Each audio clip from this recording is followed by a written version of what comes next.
Está no ar mais um Papo Social Media MLabs e vamos falar hoje algo que a Bárbara faz todos os dias.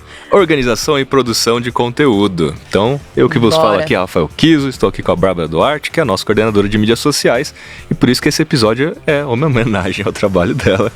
E vamos extrair da cabecinha dela como é que ela faz essa organização e o quanto ela consegue contribuir para a ideia aqui de vocês também seguirem boas práticas e serem mais organizados, né? Por isso, Bárbara, qual é a importância de uma boa organização aí de produção de conteúdo, obviamente, para mídias sociais? Nossa, Rafa, primeiro, muito obrigada por ter escolhido esse tema. Cara, pra mim, a organização de conteúdo é o norte, assim, do que a gente faz, né? Eu vou admitir aqui pra vocês que eu não sou a pessoa mais organizada do mundo, mas não nasci a pessoa. Assim, tem gente, né, que tem esse dom, assim, mais metódica e tal. Eu nunca fui essa pessoa, mas de uns bons anos pra cá, eu trabalhando com foco em mídias sociais, foi, assim, essencial. Eu tentar desenvolver essa organização, não só no trabalho, mas também em outras coisas ali que eu fui entendendo que me ajudavam para conseguir mesmo executar tudo aquilo que eu planejo, que eu gostaria, né? Eu falo que a primeira coisa que o social media precisa é ele entender o que ele tá fazendo, olhando ali muito para conceitos, para o planejamento, para os objetivos. E, assim, o segundo pilar é a organização. Porque se você não conseguir organizar todas as suas demandas, processos e etc., você sempre vai ficar com aquela sensação de que tô fazendo pouco, ou então Ou tá sempre muito em cima, né? Ou muito tá sempre muito em cima, muito estressante, porque assim, não tem como falar, né, que trabalhar com mídias sociais, é tranquilo, good vibes. Não, gente, é meio hardcore mesmo, é muita informação, né, você tem que estar estudando o tempo todo, mexendo em ferramentas diferentes o tempo todo, e se você não organiza o seu... Eu gosto de brincar, né? O seu arroz com feijão ali, se você não faz ele direitinho, você não tem tempo pra estudar sobre tendências, você não tem tempo pra fazer testes de otimização, você não tem tempo pra fomentar um diálogo mais legal, de repente aquela conversa que vai demandar mais texto ali, seja no comentário público ou inbox. Então, sim. Aí vira fábrica de post, né? Vira fábrica de post. Se você não tem tempo para pensar, e você só tá fazendo, porque assim, o volume é grande, e aí tem que fazer, geralmente você tá sempre fazendo no dia em que o post vai pro ar, não sai o melhor post, não sai algo que seja baseado, sei lá, numa trend, ou em alguma coisa que realmente é quente, uma oportunidade que você possa pegar. Então, criar primeiro, né, editorias, entender quais são as editorias por etapa da jornada do cliente, entender o volume e frequência desses posts, entender quais são os objetivos daquilo que você está fazendo para cada editoria.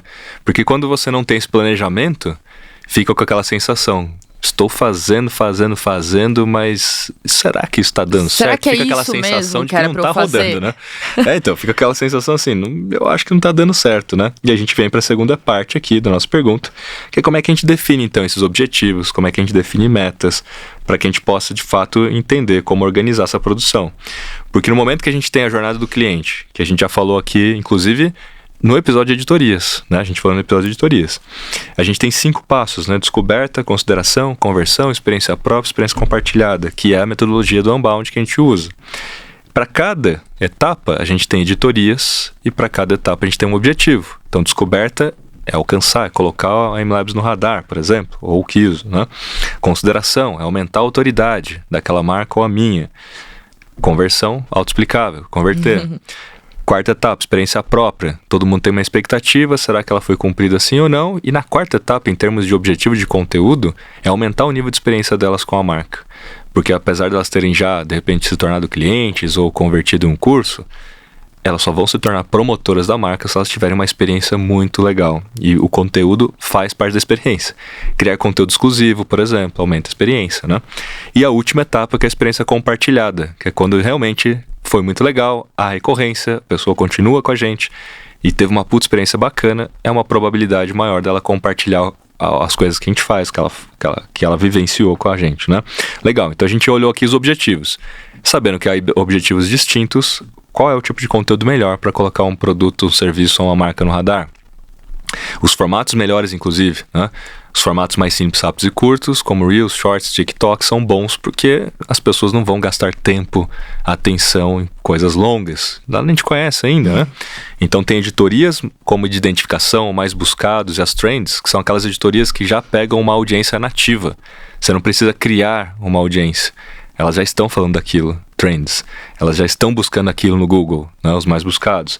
Ou é uma editoria de identificação. Aquilo já acontece no dia a dia delas e quando você faz... A gente falou isso em um último episódio, né? Uma editoria de identificação é muito legal. Acontece no dia a dia. Aí você aparece para a pessoa e fala, putz, isso acontece comigo mesmo. Isso entra no radar. Aí depois a gente tem as editorias de consideração, onde a gente tem algo que você sabe, que as pessoas não sabem, mas que é muito importante para elas saberem. Então entra dicas, tutoriais, notícias, reviews, que te ajudam a posicionar como autoridade, né? Conversão, tem que falar de produto da forma mais criativa possível. E, obviamente, você também pode trazer depoimentos, cases de sucesso para quebrar as objeções. Experiência própria, conteúdo exclusivo para quem já é cliente, uma pesquisa própria. Falar de bastidores e cultura, por exemplo, porque é onde você quer um maior nível de relacionamento com quem já é cliente, para que eles considerem mais aquela marca, aumentem mais a consideração para se tornar promotoras. E o último, a gente está falando de editorias de UGC ou de prova social, né, que a gente já falou aqui no episódio de editorias. Então, é dessa forma que a gente define os objetivos. Como é que a gente define metas? A gente define meta, então, por frequência de posts e frequência de alcance, frequência de vezes que eu apareço para a mesma pessoa, na etapa de consideração, meta de conversão, na etapa de conversão, que pode ser em número de cliques no link da bio, ou pode ser taxa de conversão vindo das mídias sociais, né? Então as metas, elas são definidas, ou engajamento mesmo nas etapas posteriores. Então para cada etapa a gente tem uma meta também que pode ser tangibilizada em algum número. E assim você vai se organizando. A gente fez esse trabalho lá já, né? Sim. Poxa, este canal especial, ele vai cumprir o papel da etapa de descoberta e consideração, mas não vai cumprir com o papel de conversão, nem experiência própria, nem compartilhada. Então eu vou planejar conteúdo somente para essas duas etapas naquele canal. No outro vai ser de conversão, no outro vai ser de experiência própria.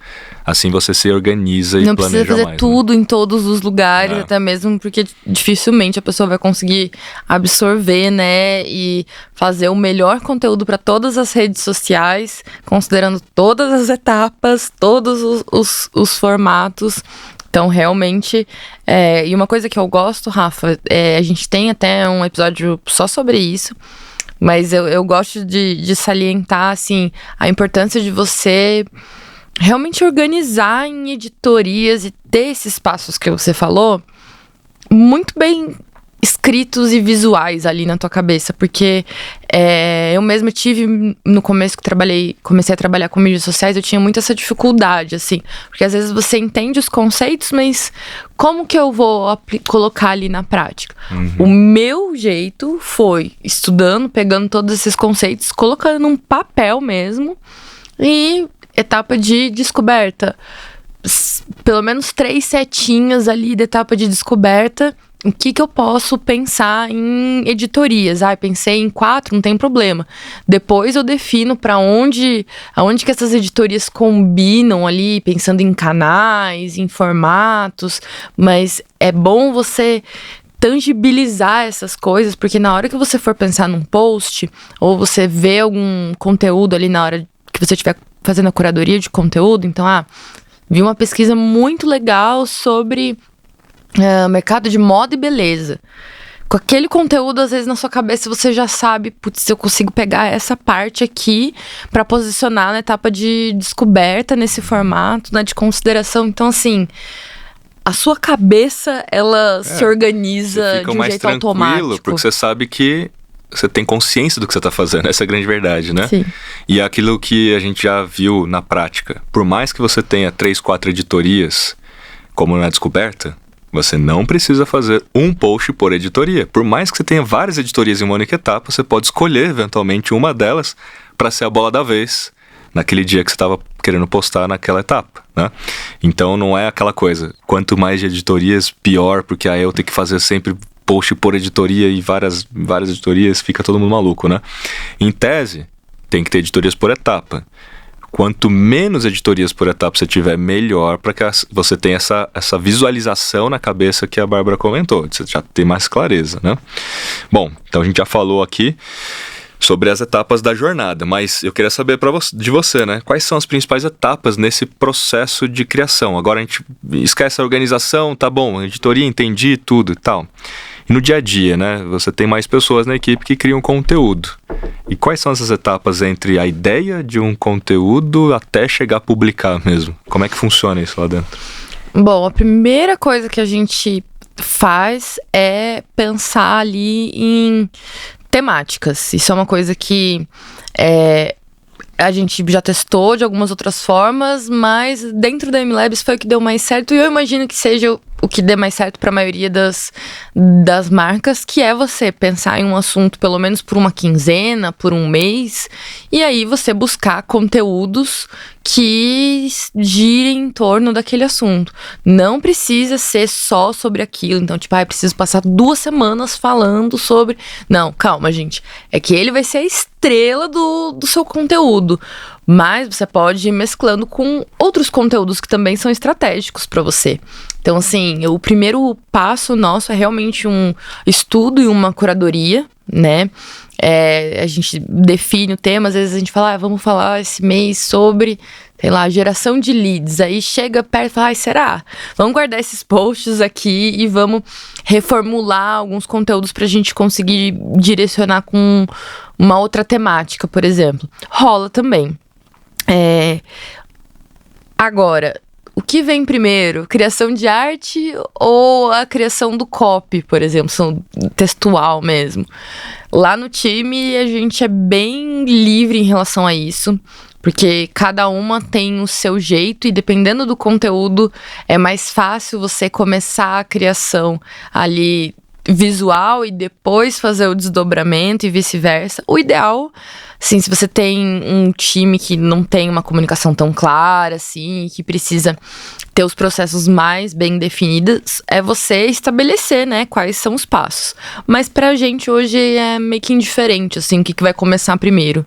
Mas o que a gente gosta de fazer é realmente colocar a mão na massa, porque às vezes tem aquele conteúdo que a gente planejou pra sair de um jeito, mas na hora que a gente vai desdobrar aquele conteúdo, a gente toma um baile ali dele e acaba não saindo do jeito que a gente quer. A gente tem que adaptar a ideia. Então, assim, é realmente uma construção de uma pauta, né, Rafa? E aí, você perguntou, né, em termos de organização. Então, a gente tem essa liberdade de criação, mas dentro ali de cada uma dessas etapas, eu gosto de ter outras mini etapas, assim, processos de boas práticas, como, por exemplo, com a ajuda de um designer, a gente conseguiu pensar ali nos layouts de cada editoria. E aí, quando a gente vai criar um conteúdo, ao invés de ficar quebrando a cabeça e pensando em um layout digno de Cannes a cada post, isso é uma coisa muito importante também, né? Se você posta todo dia, pensa a quantidade de coisas, de conteúdo, de texto e de lâminas, e, enfim, que você cria. É muita coisa. Então, a gente acabou indo por um caminho um pouco mais simples nesse sentido, de realmente estabelecer uma identidade visual para cada editoria. A gente tem alguns assets, né, que são basicamente os elementos ali do nosso conteúdo. A gente tem o nosso hexadecimal, que é aquele códigozinho com hashtag que aparece, que é o código da cor. Então, resumidamente, está falando que existe um manual e uma identidade visual e que existem, não exatamente templates, mas que já existem formatações, um guia e formatações por editoria para ser seguido, porque isso facilita o processo, dá mais produtividade. Então, quando você está numa editoria de dados lá, insights, etc., é sempre mais ou menos da mesma forma. Exatamente. Não necessariamente o mesmo frame, o mesmo lugar, né? Mas a gente tem sempre a mesma tipografia, as cores, obviamente, que tem a ver com a marca, né? Então, você tem padrões que devem ser seguidos. Sim, da mesma forma, por editoria e não só pela também. Marca, né? Acho que esse é um gancho legal pra galera, um insight legal pra galera, né? Não é apenas seguir a identidade e o manual da marca.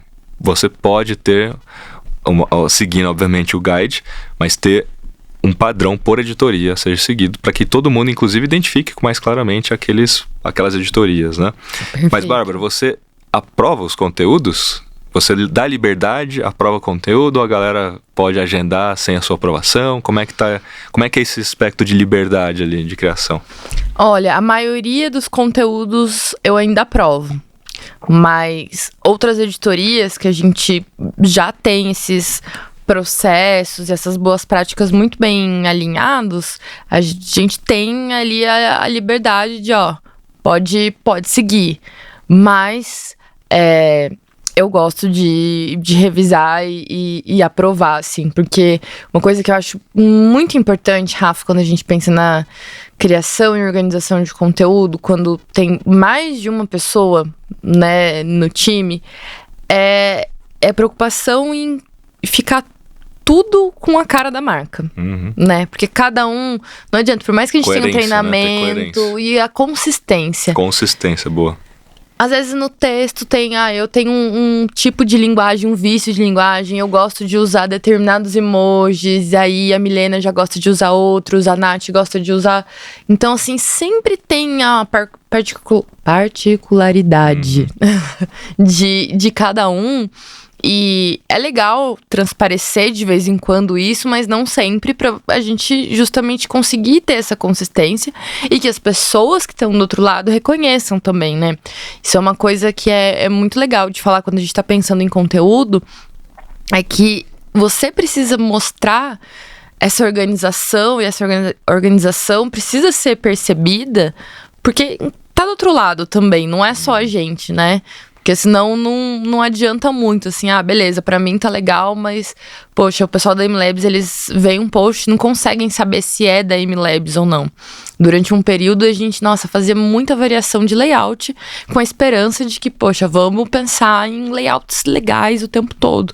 Mas não é todo mundo que vê todos os nossos posts. Então, no final das contas, quando a gente olha o todo, não ficava tão legal. Ficava um pouco esquisito, assim. Então, e aí depois que a gente começou a ter essa organização e padrão, os nossos resultados começaram a melhorar. Então... Eu vou trazer aqui uma experiência nossa da agência agora, fora da MLabs, né? Porque muita gente que está nos escutando também tem agência, eu trabalho com vários clientes. E na agência a gente tinha duplas de criação, justamente para ter alguém criando a legenda e alguém criando a imagem, né? Só que é uma dupla e aquela dupla trabalha de forma dedicada para aquela marca, ou para mais de uma marca, mas sempre é a mesma dupla que trabalha para aquela marca, a ponto dessa dupla ter maior imersão no entendimento dos valores, da cultura, da identidade visual e dos produtos, né? Um entendimento mais profundo sobre a marca. Então, e a dupla trabalha junto no conceito criativo. O conceito criativo é qual é a ideia do post, né? E você trouxe a ideia de um calendário temático. Então você tem ali talvez a ideia de trabalhar por campanhas, a ideia, mas executar always on. Então a ideia de trabalhar por campanha significa que por um período eu tenho uma mensagem central. E eu posso desdobrar essa mensagem central em vários posts diferentes, que são complementares, que vão contando aquela história ao longo do tempo, né? Mas eu executo isso como always on. É o que eu faço, por exemplo, nos meus posts. Então eu trago para dentro do meu conteúdo uma temática.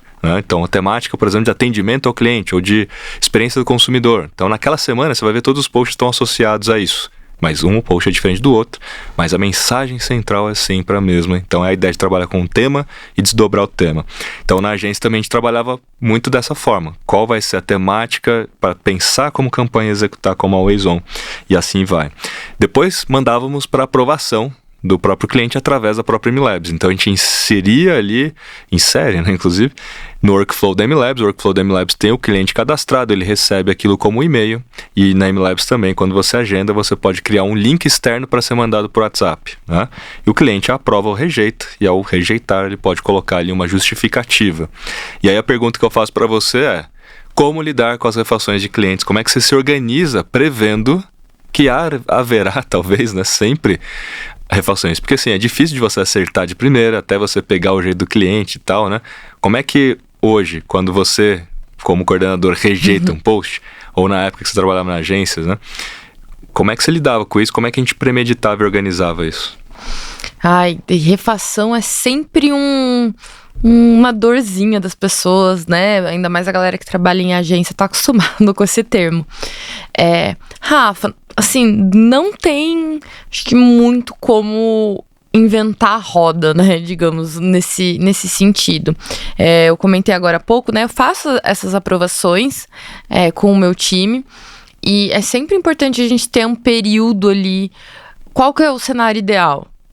De 15 dias a uma semana, no mínimo, de adiantamento, para você respirar tranquilo, para você não ficar tipo, nossa, eu vou ter que alterar um post que vai sair amanhã. Mas eu vou dizer que não acontece? Vou estar mentindo pra vocês, Até entendeu? porque o cliente pode demorar pra aprovar e aprova de última hora. Exatamente.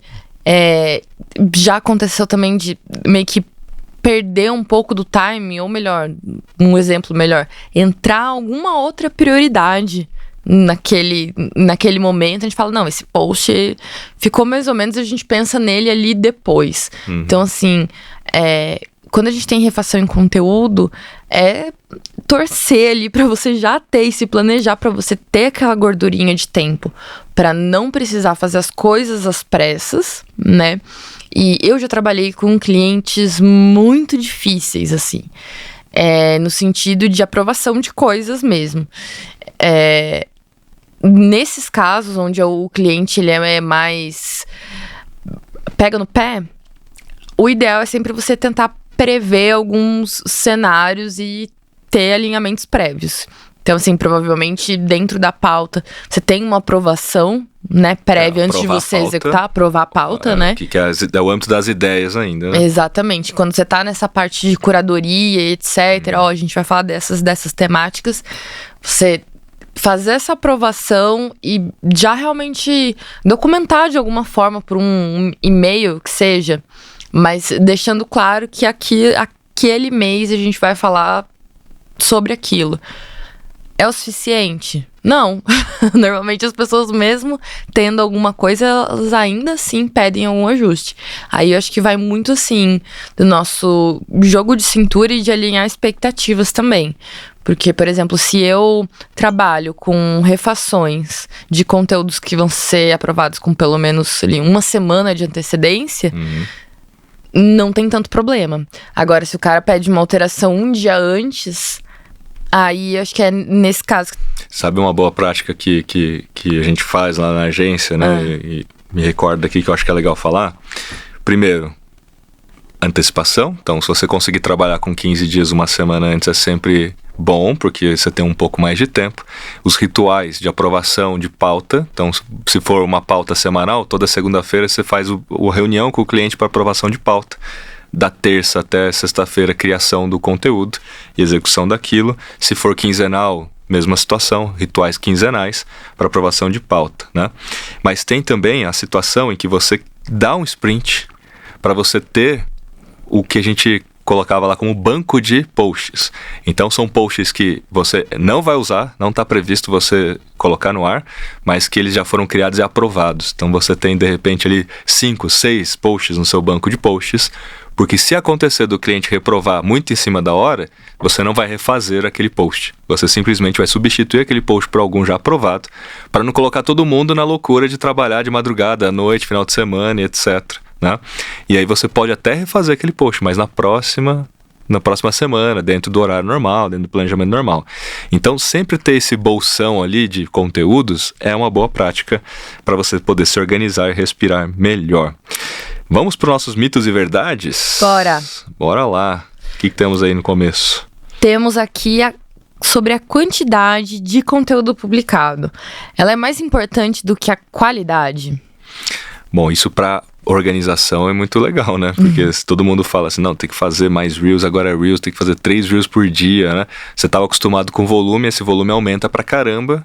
E no meio de um contrato, você nem conseguiu renegociar e o cliente já tá te cobrando, né, de fazer mais Reels. Às vezes até um volume diferente do que você tá habituado a fazer, né? Às vezes seu contrato ali... A gente até comentou esses dias, né?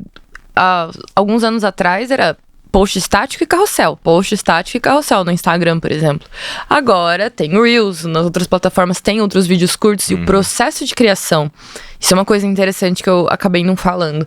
O processo de criação de um vídeo é diferente de uma imagem com uma imagem única, ou um carrossel, ou um GIF. Então, assim, considerar todas essas diferenças durante o processo também é muito importante e deixar as pessoas que estão trabalhando com você cientes desses processos, inclusive o cliente, para que, né, isso que você estava falando de antes o meu contrato tinha 3 vídeos curtos por mês e agora eu preciso fazer 6.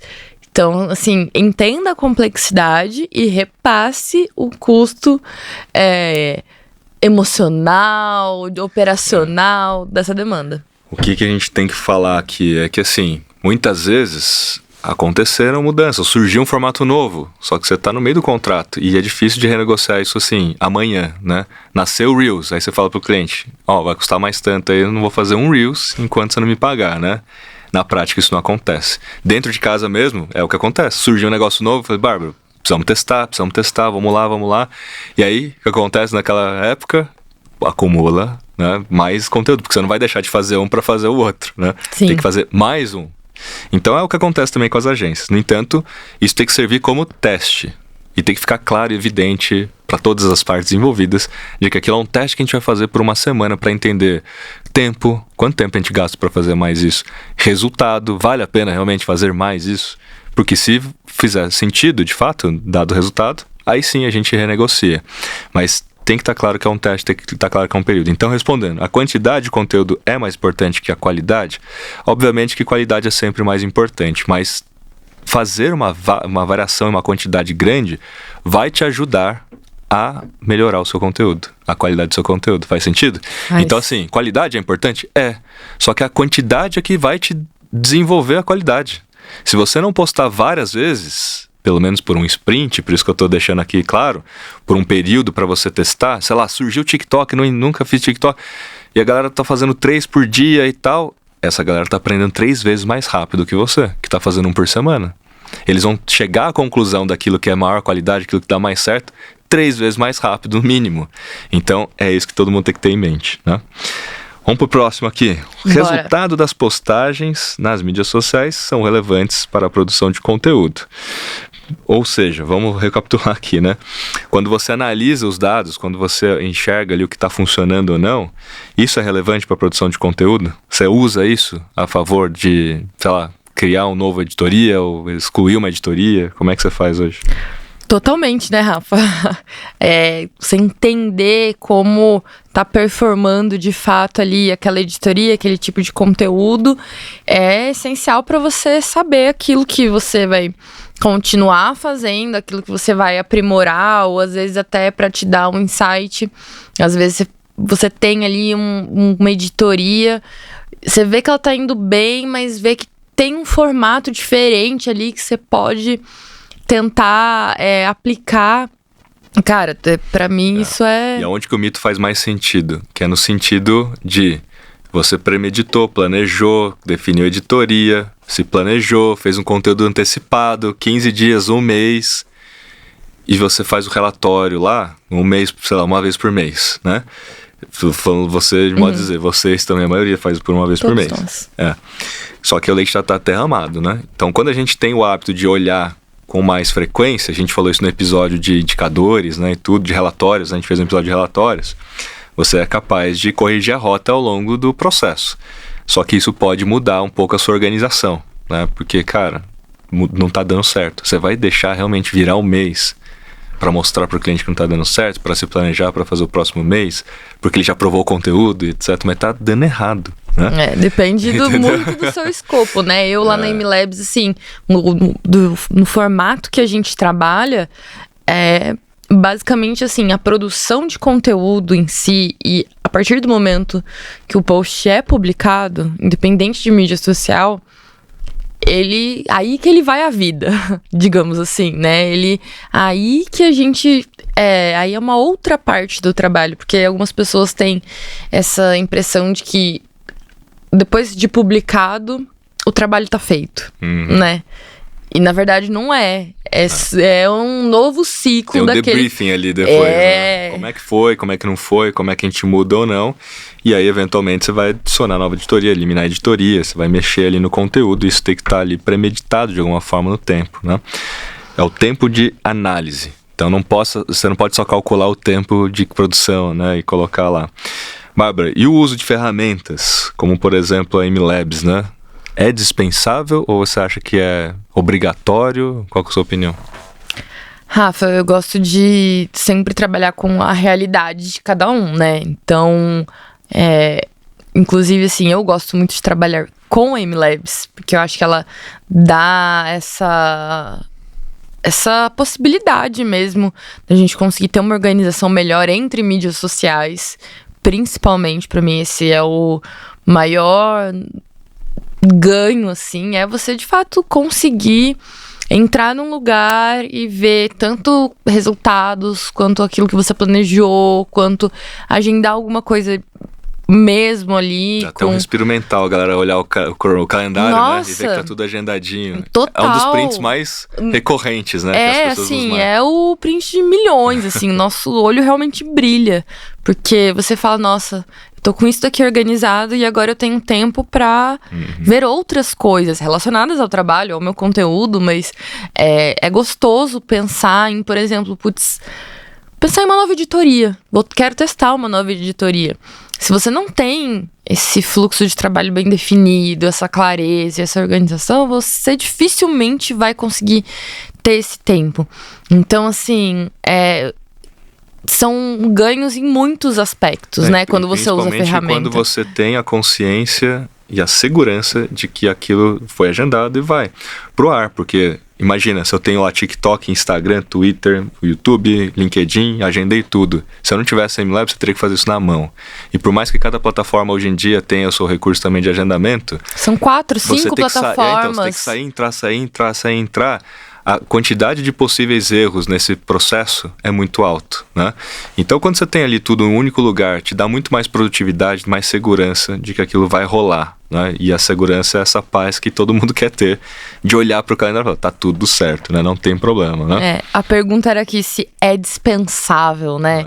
Eu acho que dispensável é uma palavra bem forte, assim. Eu acho que pro profissional de mídias sociais, a primeira coisa é realmente buscar uma plataforma que seja acessível para ele, dentro do contexto dele ali, para ajudar, porque isso vai te dar um fôlego muito grande para conseguir fazer as coisas. Mesmo que não use várias plataformas ou canais, que seria obviamente mais adequado para ter uma ferramenta como o MLabs, né? Eu só uso Instagram, eu só uso Twitter. Mas deve ter um Google Meu Negócio, pelo menos aí, Rafa. Aí o que eu quero colocar é o seguinte, né? Todo mundo que é profissional precisa de ferramentas. Como é que você vai contratar um profissional para trabalhar na sua casa lá, para consertar a sua parede, e a pessoa não tem uma ferramenta adequada para isso?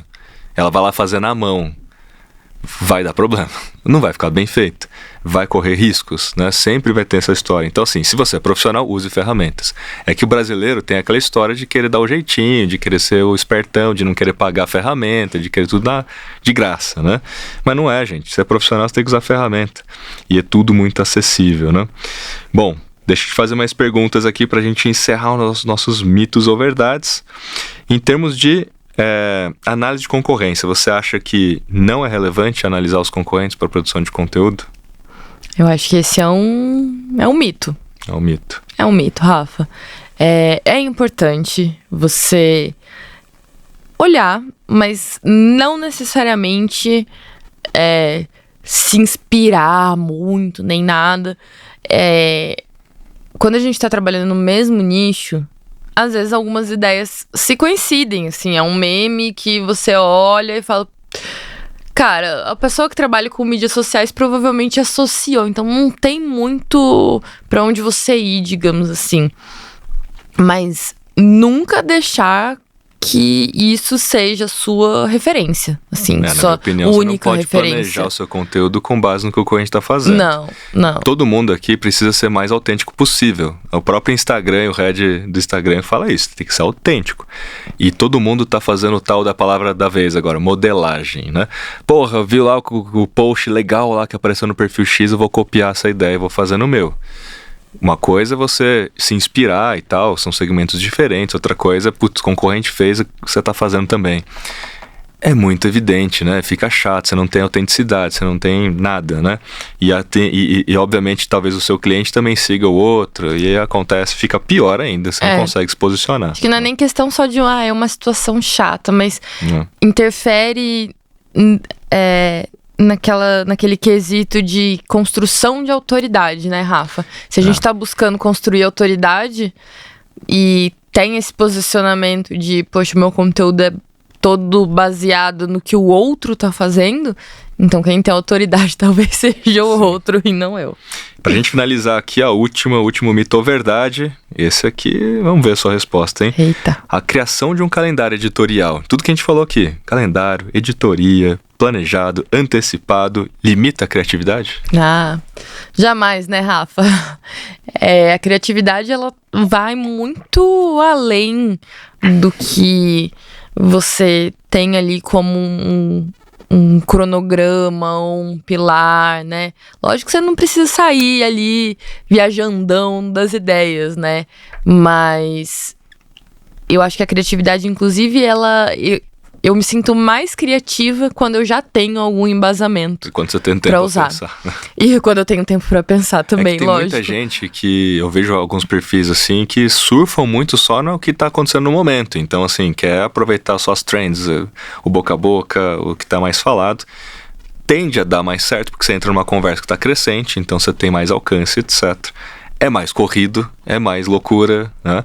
Mas você também pode premeditar uma editoria de trend, como a gente já falou, e deixar sempre um espaço para aquilo na semana. Então o resto tá tudo planejado, criado com antecedência, mas você tem ali uma editoria que vai fazer sentido mesmo naquele dia você criar um conteúdo, né?